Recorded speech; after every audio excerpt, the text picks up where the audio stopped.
Hai semuanya, welcome back to my channel. Wanita Warga Pinto, nama aku Sarah. Jangan lupa like, subscribe my YouTube channel. Kali ini gue akan ngomongin refleksi aku 6 minggu di Taiwan. Aku tanggal 12 Februari datang dari Indonesia, dari Singapura ke Taiwan. Ini sudah tanggal 2 April ya. Nah, tanggal 2 April ini teman-teman, itu artinya apa? 1 bulan lebih 14 hari ya aku tinggal di Taiwan seperti itu.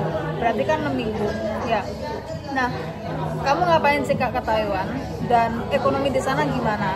Dan apa banyak hal yang bisa kita lakukan di Taiwan? Bahkan kita bisa merubah nasib di Taiwan Kak.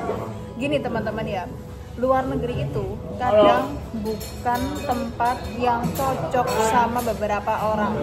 Karakter orang beda-beda. Juga karakter dari negara itu, teman-teman ya.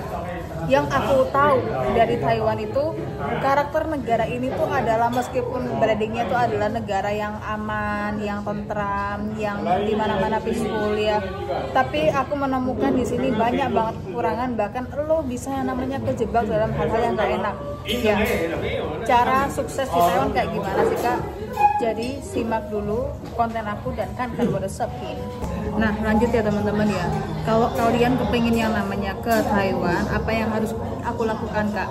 Taiwan itu ya, meskipun aku tidak dapat ini jurusan, tapi aku rekomendasi kalau ke Taiwan, kalian belajarlah yang namanya AI atau IT teman-teman ya. Kedua, kedokteran ya, kedokteran. Dan yang ketiga itu adalah apa? Di bidang kimia ya. Jadi di Taiwan kalian harus benar-benar fokus belajar. Pelajar itu dihitungnya tuh bukan SD, SMP, SMA atau kuliah doang. Bahkan PhD dan researcher atau asisten profesor itu juga masih dihitung pelajar. Artinya apa?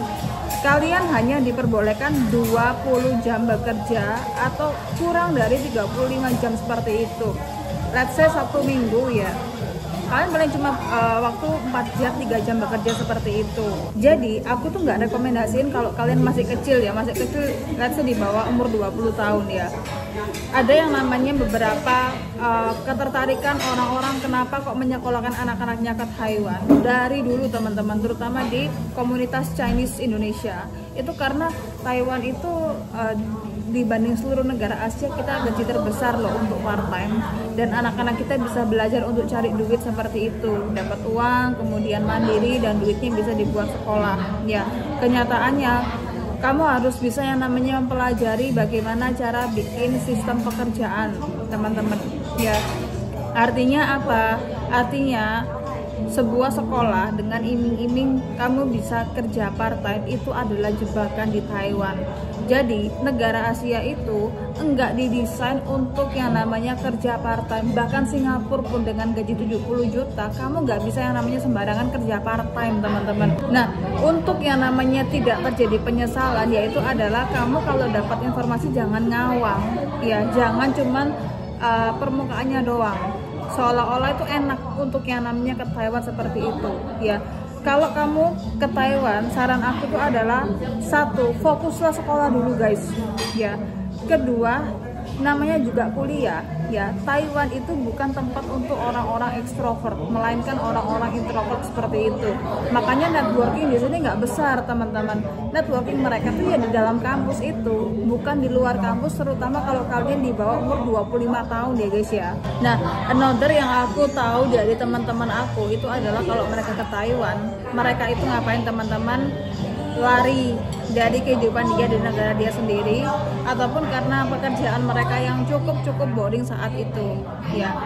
Jadi gini loh, ketika aku tanya sama teman-teman aku, serumit aku atau satu kuliah aku, lo kenapa sih kok milih Taiwan? Jawaban mereka tuh adalah rata-rata ya, selain kepengen mendapatkan jenjang karir yang bagus ya, mereka di Taiwan itu karena kepengen melarikan diri dari kehidupan toksik mereka di rumah mereka teman-teman. Artinya apa? Artinya luar negeri itu semacam jadi titik pelarian paling akhir untuk yang namanya move on. Ya, gue kasih tau kamu suatu, kamu kalau ke luar negeri jangan pernah cari cowok atau cewek teman-teman. Karena apa? Ya, karena itu akan make you disappointing banget guys. Nah terus kalau misalnya kalian di Taiwan itu berpikiran tuh adalah kamu berpikiran di Taiwan itu kamu kepengen ngerubah nasib, ya gini, kamu pernah dengar yang namanya kata-katanya Pak Luhut, if you don't have any networking di overseas country, mau kamu di Amerika, di Australia, kamu itu bersiap-siaplah menjadi kelas nomor 2 atau 3, bukan kelas nomor 1. Bagaimanapun di Indonesia pun, kalau saya masuk ke kelas 1, people first class economical people, ya itu gampang karena dari orang tua aku teman-teman. Akan tetapi kalau orang tua kamu tidak punya koneksi di luar negeri, tetap aja kamu itu harus berjuang dari titik nol. Meskipun kamu itu adalah mahasiswa atau profesional yang kerja di perkantoran seperti itu. Jadi kalau secara strata sosial kamu itu nggak ada bedanya dengan orang-orang Indonesia yang memulai jadi PMI atau jadi pekerja pabrik atau tenaga kasar di sini teman-teman. Meskipun juga Mandarin kamu bagus ya guys ya. Nah terus banyak orang-orang yang ekonominya udah well off ya, tidak mencari yang namanya mata pencaharian atau mencari pengalaman, melainkan mencari yang namanya pertemanan sehat ya. Tidak bisa dipungkiri hampir semua negara, meskipun negara seaman Switzerland atau apa aja itu masih ada kejahatan, apalagi Taiwan teman-teman. Taiwan itu kalau kalian pengen tahu, kesenjangan ekonomi juga tinggi ya, ada warga kelas strata atas sekaligus ada yang homeless teman-teman ya. Jadi kalau kamu kepingin berteman dengan orang-orang Taiwan, kemungkinan besar untuk dalam ranah profesional atau kerja itu sangat kecil ya. Even kita terbuka dengan let's say bisa bahasa Mandarin lah, bisa communication dengan bahasa Mandarin, itu juga kesempatannya cukup kecil dibandingkan kalian itu ngomong pakai bahasa Inggris ya. Kita pun kalau misalnya pengen mencari ekonomi yang sukses ya, emang lebih baik itu kalian kuliah atau kalian kayak datang ke acara conference kalau nggak ada waktu untuk kuliah ya guys ya, datang ke acara conference ya. Kalian juga punya uang modal, ya udah di situ aja untuk fokusnya dan bisa bahasa Mandarin.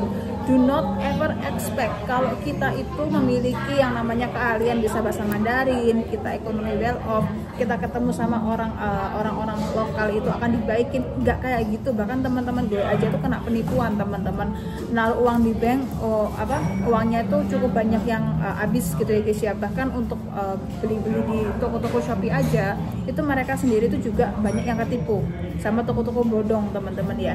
Jadi kalau di sini di Taiwan itu satu-satunya cara untuk kalian mendapatkan networkingnya bagus, kepengen kaya raya dengan teman-teman kalian, itu tidak cukup dengan yang namanya kalian bisa bahasa Mandarin.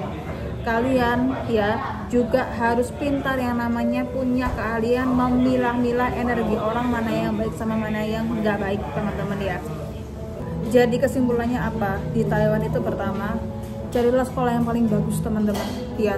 Kalau kalian nggak mampu sekolah-sekolah sains ini, sekolah-sekolah bahasa it's enough gitu ya guys ya, sekolah bahasa.